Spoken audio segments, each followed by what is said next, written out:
우리가 이제 인생이 힘들 때, 희망이 없을 때 마음속에 먹구름이 가득 차 있지 않습니까? 아무것도 네. 안 보이고. 사실 먹구름 뒤에 별이 있는데 니체는 그걸 춤추는 별이라거든요. 그 먹구름을 없애는 방법은 니체는 이제 미쳐야 된다고 합니다. 미쳐야 되는 거예요. 광기. 이제 우리의 마음속의 먹구름도 열심히 살다 보면, 미친 듯이 살다 보면 먹구름이 비로 내리게 되고 그 뒤에 춤추는 별이 나온다는 이야기를 니체가 하고 있습니다.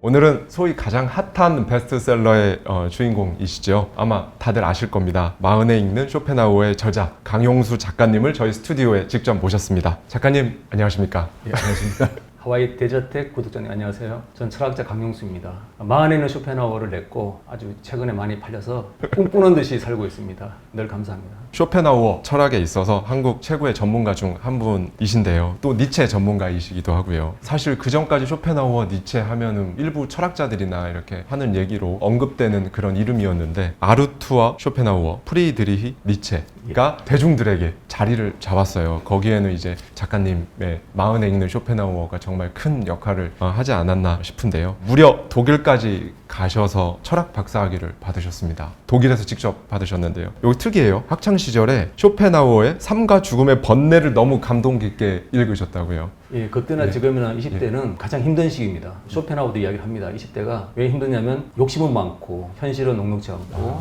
그런 게 20대가 힘든 이유 중에 하나입니다. 저도 그때 마찬가지죠. 막막하고 현실을 만족스럽지 못하고 뭘 해야 될지 모르는 어떤 그러한 기분 속에 있다 보니까 우연히 제가 그 책을 봤습니다. 저 책을 가져왔거든요. 보여줘도 됩니까? 그럼요. 우와. 내용은 이제 요즘 쇼펜하우어 인생론, 행복론을 번역한 겁니다. 심지어 한문으로 이렇게 되어 있습니다. 글씨가 요즘 책하고 다르게 세로로 되어 있고요. 정말 얼마나 많이 읽으셨는지 개인적으로 또 기록하신 거, 접어놓으신 거, 뭐 사진 같은 것도 제가 보진 않았습니다만 있는 것 같고. 그 당시에 이 책이 굉장히 인기 많았습니다. 이 책이 그 당시에 베스트셀러에 속했던 책입니다. 쇼펜하우어는 원래 의학을 공부하려고 했습니다. 의학이요? 예, 네. 의학을 공부하려다가 그 당시 살다 보니까 사람들이 굉장히 힘들어하고 점심을 못 먹어서 물을 마시는 그런 이야기를 듣고 철학을 해야 되겠다는 생각으로 바꿨습니다. 그래서 그 이론을 바탕으로 이제 의지와 표상으로의 세계를 냈는데 그 망했죠. 거의 안 팔려서 충격을 많이 받은 걸 알고 있습니다. 작가님이 생각하시기에 마흔이라는 나이가 어떤 의미를 지니고 있기에 마흔에 읽는 쇼펜하우어가 탄생하게 됐을까요? 누구나 다들 그런 것 같습니다. 마흔으로 이제 넘어가면 시간이 금방 지나갑니다. 자, 쇼펜하우어는 이제 마흔을 굉장히 중요하게 봤습니다. 마흔까지 살고 나머지 30년을 생각해야 된다라는 이야기입니다. 쇼펜하우어가 20대, 30대 때 이때 내면의 공허 이거를 이제 채워 넣어놔야 이제 마흔 이후부터 제대로 소위 사람답게 살아갈 수 있다. 맞습니다. 예, 라는 말을 했잖아요. 예. 예. 요즘 고전 바람이 불고 있어요. 마흔에 읽는 쇼펜하우어를 필두로 해서. 예, 사실 쇼펜하우어 바람이 불기 전에는 니체가 또 많은 대중분들께 인기가 있었고요. 지금 2024년이잖아요. 2024년을 사는 우리에게 지금 우리에게 고전 철학 왜 필요할까? 에 대한 작가님의 생각은 어떠세요? 저 책에는 많은 고통이 있거든요. 다루지 않는 어떤 고통이 없습니다. 모든 고통을 다루고 있습니다. 그래서 뭐 고독이라든가 자살, 가난, 인간관계 등등을 다루기 때문에 누구나 저 책을 읽게 되면 하나쯤은 공감하는 것 같습니다. 내용이 워낙 이제 다양하다 보니까 하나쯤은 사람들이 공감하는 내용이 있지 않을까 싶기도 합니다. 그러면은 책을 쓰실 때 특히 가장 집중해서 풀어야겠다라고 생각하셨던 부분이 있으셨을 것 같아요. 그 부분이 어떤 부분일까요? 예, 많은 경우는 결핍 때문에 생기기도 합니다만은 많은 경우는 과잉 때문에 생기기도 합니다. 아무런 친구가 없는 사람들은 외로움의 고통을 느낍니다만은 너무 많은 사람 만나게 되면 피곤합니다. 그래서 그런 고통에서 벗어나기 위해서는 사람이 너무 없어도 괴롭고 사람이 너무 많아도 괴롭습니다. 그래서 행복을 찾는 방법은 중간입니다. 적당한 친구와 적당한 즐거운 시간을 갖는 것이 중요합니다. 그래서 우리가 너무 많은 어떤 것을 취하려고 하지 말고 행복은 그걸 이제 소확행이라고 제가 무라카미 하루키의 말을 넣었는데요. 우리의 행복은 작은 것에 있습니다. 없어도 괴롭고 너무 많아도 힘들고 하기 때문에 작은 즐거움을 찾아야 됩니다. 그 가운데의 시가 아메리카노를 제가 예시 들었는데요. 아메리카노 한 잔을 마시는 즐거움이 굉장히 큽니다. 왜냐하면 그건 10잔을 마실 수는 없습니다. 그렇지만 그 마시게 되면 우리가 식도로로 내려가게 되면 아무런 고통을 못 느낍니다. 위로 가도 아무런 고통을 못 느끼고 대장으로 내려가도 아무런 고통을 못 느끼거든요. 근데 그 건강한 느낌이 없습니다.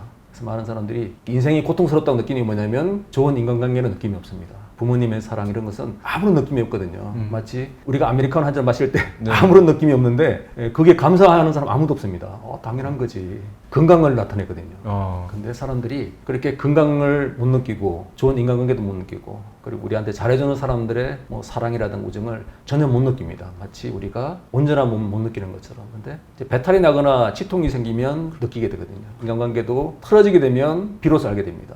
사람들이 이제 죽고 나면 알게 되는데 그래서 그 디폴트 가격 중에 하나가 가치가 고통입니다. 왜 고통을 느끼느냐? 행복을 잘 못 느끼거든요.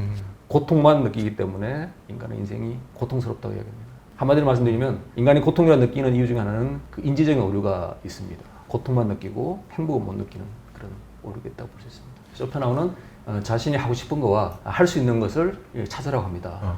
그런데 특이한 점은 뭐냐면 이게 개성입니다. 각자 사람마다 할 수 있는 것과 하고 싶은 것이 있는데 그 사람의 개성을 말합니다. 그래서 이 세상에서 쇼펜하우는 누구나 자신만이 할 수 있는 것이 있다고 합니다. 자신만이 원하는 게 있다고 합니다. 그걸 찾아야 되는데 많은 경우는 사람들이 다른 사람이 만드는 어떤 그러한 기준에 따라 움직입니다. 그러니까 행복하게 되면 뭐 명예와 부, 출세, 성공을 가지고 남을 따라가는 거거든요. 근데 실제로는 쇼펜하우가 볼 때는 각자 그런 개성이 있다고 봅니다. 쇼펜하우는 그러니까 각자 원하는 욕망을 발견하는데 오랜 시간이 걸린다 합니다. 이게 특이한 점입니다. 그래서 처음에는 우리가 알 수 없고요. 내가 뭘 원하는지 할 수 있는지를 알 수는 없는데 오랜 시행착오를 통해서 비로소 알게 된다고 합니다. 니체도 쇼펜하우한테 영향을 받지 않았나요? 네, 많이 받았습니다. 결정적으로 쇼펜하우의 책을 읽고 철학을 하기로 마음을 먹었습니다. 와, 그 니체가 여기서 니체랑 연결되는 것 같아요. 니체도 처음에는 모른다. 낙타 단계에 있다가 인간의 그 3단계에 있어서 낙타 단계 자기가 뭐 어떻게 이게 뭐 어디로 가는지도 모르고 뭘 하고 있는지도 모르고 그냥 무릎 꿇고 짐이 어깨 위에 올려지기를 바라는 그런 낙타처럼 그러고 있다가 이제 그 다음에 이제 사자의 단계로 이제 성장할 수 있고 궁극적으로는 이제 아기의 단계로 이제 가야 된다고 얘기하잖아요. 지금 쇼펜하우어의 이 흐름에 니체가 굉장히 영향을 받았다는 게 저는 그렇게 생각이 드는데 이게 맞을까요? 예, 그렇게 해석할 수 있습니다. 네. 근데 처음부터 우리는 어릴 때부터 아이들이 이것이 적성이라고 생각하거든요. 이 사람이 네. 아이가 이런 능력이 있고 이런 욕망이 있으니까 이렇게 하라고 하는데 그것이 니체가 말하는 낙타의 단계입니다. 네. 자기가 진짜 원하는 게 무엇인지 알기 위해서 자기가 무엇을 할 수 있는지 알기 위해서는 많은 시행착오를 통해서 이제 실패가 필요하다고 합니다. 실패를 통해서 이제 많이 부딪혀보고 이건 안 되는구나를 통해서 나중에 알게 된다고 합니다. 사실상 그 서양의 뭐 성공한 유명한 작가들 그리고 기업가들, 철학자들 다 쇼펜하우어나 니체의 영향을 이제 많이 받았잖아요. 예. 그래서 보면은 이제 세스 고딘 린치핀의 저자 이제 보랏빛 쏘가온다의 저자 세스 고딘도 지금 쇼펜하우어의 철학을 그대로 차용한 것 같은 얘기를 해요. 사람은 누구나 다 천재다. 천재가 아닌 사람 없다. 다만 그 천재가 모양이 각자 다른 유형의 다른 분야에서 각자 천재일 뿐이지 들어주기 천재, 누구는 말하는 거 천재 뭐 이렇게 각자 그게 달라서 그렇지 천재가 아닌 사람은 없다. 근데 사람들은 자신의 그 천재성을 전혀 인지하지 못하고 남들이 가는 대로 우르르 따라서 남들 좋다는 거 하려고 하고 그러다 보면 수많은 린치핀이 아니라 수많은 그냥 기계의 부품 중에 하나로 그냥 만족하며 살아가는 그런 현실에 대해서 굉장히 안타깝게 바라봤는데 쇼펜하우어의 방금 말씀이 다 영향을 받은 것 같아요. 예, 그 쇼펜하우는 아까 말씀드린 것처럼 이 세상에서 나만 할 수 있는 거 그리고 나만 원하는 것을 찾아야 됩니다. 근데 그것이 개성이기 때문에 그 개성에는 1등, 2등이 없습니다. 우열도 없고 왜냐하면 나만 할 수 있기 때문에 나만 할 수 있고 내가 좋아하는 것을 이제 찾아야 됩니다. 근데 그것은 뭐 성공을 이제 가져줄 수 없고 남에게는 아무 의미가 없을 수 있지만 나에게는 의미가 있는 어떤 그런 것입니다. 근데 그 열심히 하다 보면 이제 장인이 될 수 있고 천재가 될 수 있다고 생각합니다. 작가님도 실제로 그렇게 생각하시는 거죠? 그런 잘 쓰는 편은 아닙니다만 오래 써왔습니다. 처음부터 이렇게 그렇죠. 자기 적성에도 안 맞는데 뭐 돈 벌기 위해서 베스트셀러 작가가 되기 위해서 하면 안 되고요. 글쓰기를 좋아하시는 분들이 진짜 글을 쓰다가 보면 훌륭한 작가가 될 수 있고 운이 좋으면 베스트셀러 작가가 될 수 있습니다. 여기서 갑자기 딴 얘기로 세면 이런 질문 엄청 많이 받으셨을 것 같은데 독일로 유학을 가셔서 가뜩이나 우리나라 말로 봐도 어려운 쇼펜하우어와 니체의 이런 철학서들을 독어로 된 원래 정말 니체와 쇼펜하우어가 자기들이 직접 쓴 그 워딩이 담겨있는 그 책을 보시고 논문까지 쓰셨어요. 어떻게 그렇게 하실 수 있으셨어요? 그런 분들 많습니다. 그 환경에 적응하게 됩니다. 제가 이제 마흔에 있는 쇼펜하우어 책을 한마디로 요약하면요. 건강이 최고다.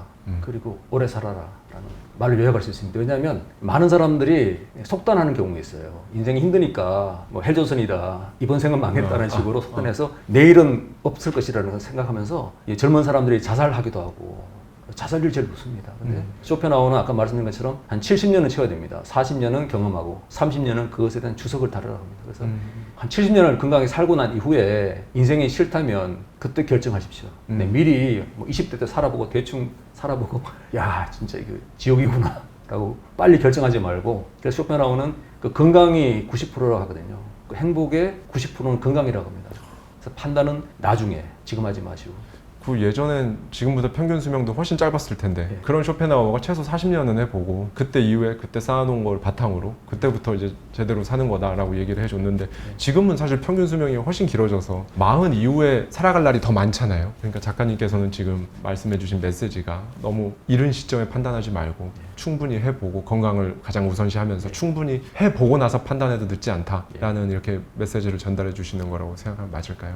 예, 맞습니다. 한마디로 하면요, 그 쇼펜하우어도 잘못 판단했던 것 같아요. 네. 쇼펜하우어는 그 현재에 집중하라는 이야기 많이 하거든요. 네. 미래보다는 현재만 집중하라 하는데 쇼펜하우어도 미래에 그런 좋은 일이 있을 것이라는 것을 기대 못했던 것 같아요. 본인 스스로도. 예.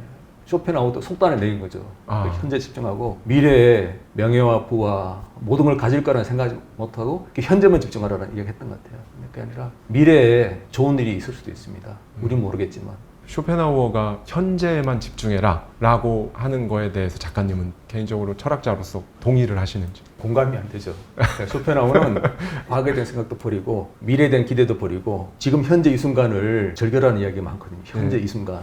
그러다 보면 미래에 무엇이 올지를 아무도 모르거든요. 네. 저희들도 그런 것 같아요. 현재만 집중하다 보면 미래에 뭐가 올지 놓치는 경우가 있습니다. 예, 저 같은 경우는 많은 행운이 많이 왔습니다. 그 하와이 데저트에서도 책 리뷰해 주시고 그래서 그런 운들이 저 인생을 바꿨거든요. 근데 만약 제가 작년처럼 현재만 집중했더라면 미래를 우리가 알 수 없습니다. 그렇지만 현재 한 98% 정도는 가겠지만 한 2% 정도는 우리가 알지 못한 것들이 올 수도 있거든요. 그런 걸 다 닫아버리고 내 인생 끝났다, 이번 생 망했다, 그런 건 잘못된 것 같습니다. 쇼펜하우어가 현재에만 집중해라 이거를 이제 많은 분들이 지금 현재 내 상태값을 보면 지금 이렇고 상황도 안 좋고 이런데 뭐 이거 방금 말씀해 주신 것처럼 지금 현재 지금 내 모습을 내 꼴을 보아하니 안 되겠다, 망했다. 사실 쇼펜하우어에 따르면 이렇게 되기 쉬운데 이제 철학자로서 또 이제 강영수 작가님께서는 쇼펜하우어의 현재에만 집중해라 이거는 본인도 그 당시에 100% 맞게 생각한 건 아닌 것 같다. 미래라는 부분을 너무 여지를 없애버렸기 때문에 그런 말씀을 해주셨어요. 여러분 충격적이시죠? 마흔에 읽는 쇼펜하우어의 저자 철학자 강용순 작가님께서는 쇼펜하우어의 이 부분에 대해서는 개인적으로 철학자로서는 딱히 공감을 하진 않으신다. 오히려 제가 드리는 말씀 미래에 대한 그런 부분에 대해서 철학자로서의 의견을 또 말씀을 해주셨습니다. 쇼펜하우어는 기본적으로 염세주의로 알려져 있습니다. 네. 염세주의는 뭐냐면 태어나지 말았어야 된다는 것이 염세주의 핵심입니다. 쇼펜하우어는 강의를 해야 되기 때문에 죽지는 않고 강의만 계속 했는데 강의하기 위해서는 오래 살았습니다. 니체는 그 염세주의를 다른 방식으로 극복합니다. 뭐 영혼회귀라고 하기도 하고 아무런 파티를 하는데 이 삶을 반복하더라도 의미 있는 삶을 살아야 된다는 이야기를 합니다.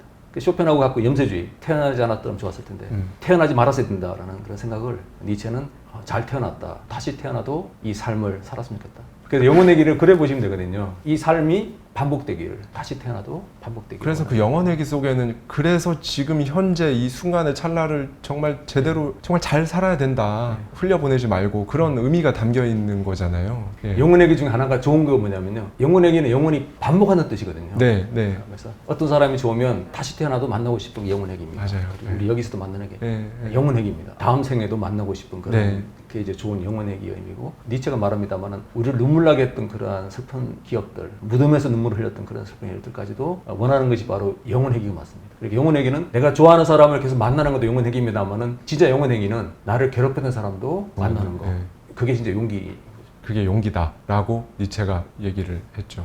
니체를 망치를 든 철학자라고 부르잖아요. 사람들이 소위 말해서 의심 없이 이건 진리다라고 생각하는 것들을 가차없이 팍 깨버리는, 그래서 어떻게 또 위험한 철학자라는 또 닉네임도 있기도 한데, 사람들이 철석같이 당연하다, 이건 진리다라고 믿고 있지만 니체가 반박했던 것들에는 대표적인 건 어떤 것들이 있을까요?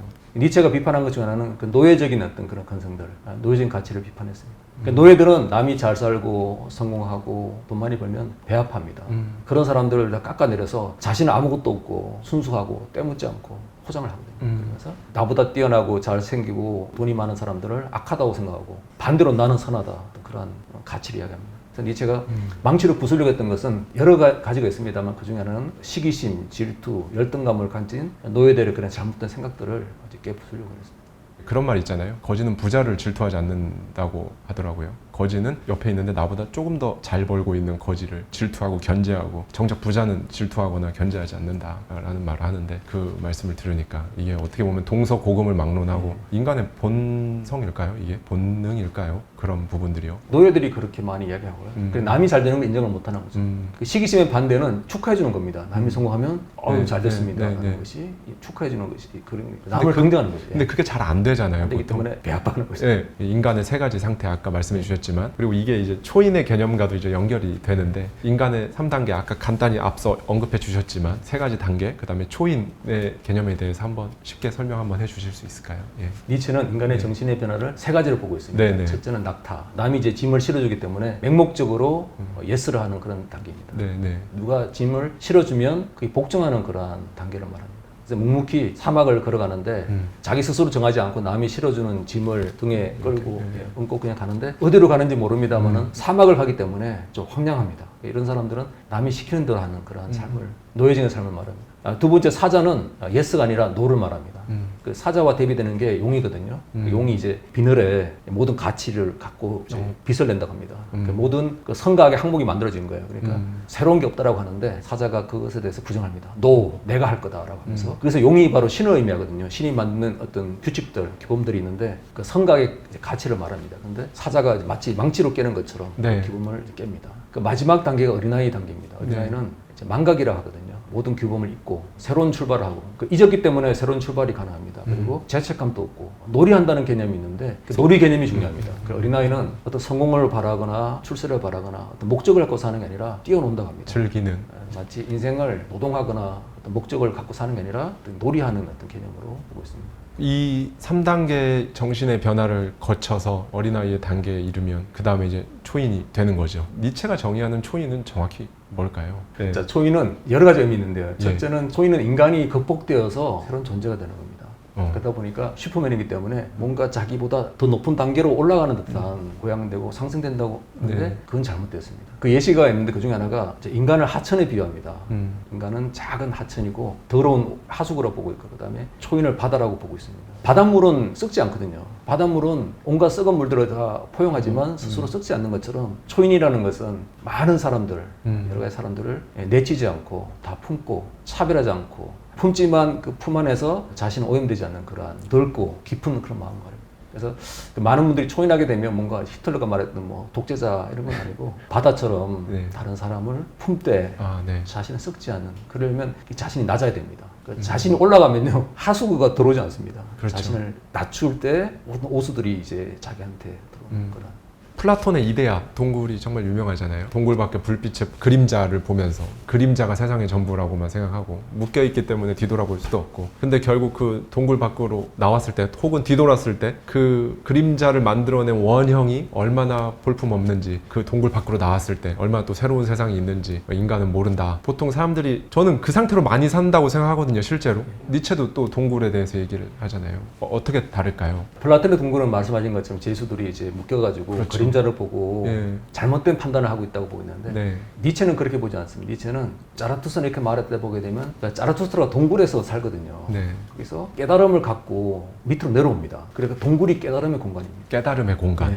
그래서 그런 건 없어요. 그러니까 우리가 말했던 플라톤이 말했던 동굴 안에서 그림자를 보고 판단하고 뭐 빛의 이데아 세계 이런 것이 있지 않고 자라투스트라는 동굴에서 살다가 바로 내려갑니다. 그 동굴 밖에 나왔을 때 위로 갈 수도 있고 내려갈 수도 있거든요. 위로 가게 되면 빛의 세계, 밑으로 내려가면 지상의 세계입니다. 지상에는 계몽되지 못한 사람들이 많습니다. 잘못된 가치 체계를 믿는 사람도 있고 거기서 밑으로 내려가기로 합니다. 그래서 그 니체에게는 동굴이 이미 깨달음의 공간입니다. 플라톤적인 공간이 아니라 어둠 속에서 깨달음을 가진 것 같아요. 저의 책에서 제가 용어를 만들어서 셀프 고립이라고 했는데, 원하는 삶을 살기 위해서는 한번 셀프 고립, 스스로 셀프 고립하는 시간을 반드시 가져야만 한다. 그 시간 동안 자기 스스로에 대해 생각하고 내가 지금 원하는 삶이 뭔지, 내가 어떤 사람인지, 이런 근본적인 것들에 대한, 거기가 마인드셋의 이제 출발이고 거기서부터 선행되어야 한다라고 하는데, 이제 니체가 말한 동굴이 한 단계 더 성장할 수 있는 플라톤의 동굴과는 다르게 그런 공간이 공간이군요. 고립을 함으로써. 예, 새롭게 말을 개념 만드셨는데 예. 고립되는 공간이 맞습니다. 네. 그 동굴 안에 있지만 그 플라톤적인 생각은 하지 않고요. 그 어둠의 네. 공간 속에서 초인이라든가 예, 예. 깨달았겠죠. 네. 그 고독 속에서 자신 생각들을 이제 만들었고 그걸 설파하기 위해서 밑으로 내려가게 됩니다. 아까 노예 상태 관련해서도 계속 질문을 드리고 싶은 게 있었는데 예전에 서양에서 노예제도가 있었을 당시에요. 정작 노예들은 노예제도 폐지, 해방 이걸 당연히 부르짖은 부류도 있었겠지만 또 상당히 많은 부류의 그 노예들은 정작 노예제도가 없어지는 걸 원하지 않았대요. 다만 굉장히 좋은 주인을 만나길 원했대요. 밥도 잘 먹여주고 너무 가혹하게 날 대하지 않고 인성 좋은 주인을 만나기를 원했다고 하는데 이게 이제 니체가 말하는 그 노예 상태 또는 낙타의 상태와 맞닿아 있지 않을까요? 예, 니체는 이제 노예제도에 대한 이야기를 하면서 그 목자가 없는 양들이 방황할 거라는 이야기를 하고 목자가 없는 양들은 주인을 찾게 됩니다. 그래서 그런 문제들을 니체가 말하고 있습니다. 그래서 양을 관리하는 목자가 있는데 목자가 이제 사라지게 되면 노예들이 방황을 하게 되겠죠. 새로운 어떤 목자를 찾아야 되는데 그런 문제점들을 지적하고 있습니다. 니체가 말한 우리의 인생은 주사위 놀이다라고 말한 건 어떤 의미인가요? 주사위는 누구나 던질 수 있습니다. 주사위는 던지지만 주사위 패는 우리가 정하는 게 아니거든요. 주사위를 하늘을 향해 던지죠. 그건 자유입니다. 근데 던지다 보면 하늘에서 바람이 불거나 하면서 패가 바뀔 수 있거든요. 그리고 그 주사위 던져지게 되면 필연이라고 보고 있습니다. 그래서 인간이 할 수 있는 것은 주사위를 던지는 것밖에 못합니다. 그래서 좋은 패가 나오기를 바랍니다만은 그 결과는 우리 의지와 다를 수밖에 없습니다. 그래서 니체는 주사위 놀이라고 이야기하고 있는데 그 주사위를 계속 던져야 됩니다. 우리는 그래요. 열심히 살면 좋은 결과가 오겠지라고 하지만 사실 우리의 의지와는 관계없이 결과는 그렇지 않는 경우가 많습니다. 그래서 우리가 좌절을 하죠. 주사위 던졌을 때 좋은 패가 나오기를 바랐는데 결과는 이제 형편없는 경우가 많은 것처럼. 왜냐하면 굉장히 우연히 많이 작용되거든요. 그건 우리가 할 수 있는 게 아니거든요. 주사위를 계속 던져야 됩니다. 원하는 게 안 나와도 계속 던져야 되는 거잖아요. 계속 던지고 그게 인생인 거죠. 우리는 던질 수 있습니다만은 던져진 패를 바꿀 수는 없어요. 던지기까지는 했어요. 던져서 열심히 노력하고 공부하고 시험 보고 자격을 따서 노력은 하는데 우리가 원하는 대로 패가 안 나온 것을 잘 알아야 됩니다. 그 아까 작가님께서도 지금 이렇게 베스트셀러의 저자가 되셨지만 정작 니체에 관련된 책을 쫙 풀어서 쓰셨는데 그 책은 거의 안 팔렸어요. 그래서 제가 진짜 열심히 공을 들인 책은 잘 안 팔렸고요. 진짜 그건 막 확 이렇게 쓰셨는데 그게 인생이더라고요. 주사위 맞잖아요. 그러니까 공을 많이 들여서 예. 노력한 데서 좋은 패는 나온 거 아닌가요? 주사위 일단 또 던지셨으니까 지금 이런 결과를 또 얻게 되신 거고요. 예, 맞습니다. 그래서 진짜 예전에 이건 좋은 패가 나올 것이라고 던진 게 있죠. 많은데 그거는 패가 안 좋았는데 마흔에 있는 쇼펜하우어 같은 경우는 큰 기대 없이 던졌는데 좋은 결과가 나왔습니다. 계속 던져야 됩니다. 니체가 말하는 부분 중에 또 조금 어려운 부분이 있는데 영혼의 성장과 상승이라는 부분이 있어요. 영혼의 성장과 상승. 이거 그 인간의 정신의 3단계와 또 뭔가 좀 다른 개념일까요? 니체가 그걸 나무에 비유하거든요. 나무. 예. 나무가 높이 자라기 위해서는 뿌리가 튼튼해야 되는데 뿌리가 튼튼해야 될 뿐만 아니라 돌이라든가 어떤 자갈 같은데 그 뿌리로 내릴 수 없는 것까지 내려가야 된다는 얘기합니다. 성장만 원하는 경우 많거든요. 위로 성장만 원하는 경우 있는데 니체가 말할 때는 나무에도 뿌리를 내릴 수 있을 정도로 굉장히 노력이 필요하다고 보고 있습니다. 고통이라든가 이런 것이 필요하다고 보고 있죠. 그래서 우리가 성장하는 어떤 과정에서는 위로만 성장하는 게 아니라 우리 밑으로 성장해야 되는데 거기는 많은 경험과 고통과 많은 시간을 통해서 바탕을 다져놔야만 높이 이제 성장할 수 있다고 보고 있습니다. 그러면 쇼펜하우어는 결핍도 인간을 고통스럽게 만들고 과잉도 또 인간을 고통스럽게 만들고 결핍과 과잉이 아닌 그 중간이 그렇게 살아가라 라는 얘기를 했다면 니체는 결국 사람에게 어떻게 살아가라 라는 메시지를 정말 어려운 부탁입니다만 그 니체의 방대한 철학과 메시지들 중에 오늘날 우리에게 니체가 전하고자 하는 메시지가 뭐라고 생각하시는지 마지막으로 말씀 부탁드리겠습니다. 니체는 디오니소스를 강조하거든요. 디오니소스가 술에 취하고 춤추고 하는 그런 광기를 말하고 있습니다. 네. 그래서 쇼펜하우어는 중간을 지켜라 네. 라고 한다면 니체는 과잉을 말하고 있습니다. 과잉을. 예, 그 디오니소스 자체가 술에 취하고 광기, 미친 듯이 춤을 추는 그런 걸 말합니다. 그래서 두 가지가 좀 차이가 있는 것 같습니다. 니체는 원하는 것이 있을 때 정말 미친 사람처럼 열정적으로 불타오르듯이 막 가야 된다. 쇼펜하우어는 그 과잉이다 라고 할 수 있겠지만 니체는 그렇게 가야 된다 라고 말을 하는 거군요. 그래서 니체가 이제 광기를 번개에 비유를 합니다. 네. 제가 앞에 초인에 대한 비유를 했었는데 네. 그 중에 극복에 대한 이야기가 있거든요. 앞에 내용과 좀 다릅니다만 네. 아까는 이제 하천을 품는 바다가 되는 네. 것도 있습니다만 예. 인간의 마음은 먹구름에 비유합니다. 그러니까 먹구름이란 건 뭐냐면 미래가 막막하고 어둡고 그 희망이 없는 그런 상태를 말합니다. 아무것도 보이지 않는 그런 깜깜한 어떤 현재 그 마음속에 먹구름을 걷어내는 방법은 번개라고 합니다. 번개가 치는데 번개를 니체가 광기라고 말하거든요. 우리가 이제 인생이 힘들 때, 희망이 없을 때 마음속에 먹구름이 가득 차 있지 않습니까? 네. 아무것도 안 보이고. 사실 먹구름 뒤에 별이 있는데 니체는 그걸 춤추는 별이라거든요. 먹구름이 그치면 별이 있는데 사람들은 그 어두운 어떤 절망 속에서 살아가는 그 먹구름을 없애는 방법은 니체는 이제 미쳐야 된다고 합니다. 미쳐야 되는 거예요. 광기. 열심히 살다 보면 번개가 치다 보면 뭐 먹구름이 지어진 것처럼 이제 우리의 마음속의 먹구름도 열심히 살다 보면 미친 듯이 살다 보면 그 전기가 생겨서 그냥 우리 마음속에 먹구름이 비로 내리게 되고 그 뒤에 춤추는 별이 나온다는 이야기를 니체가 하고 있습니다. 그래서 인간의 먹구름을 없애는 방법은 미치는 겁니다. 미쳐야 된다. 열심히 미쳐서 마음속에 번개를 만들어가지고요.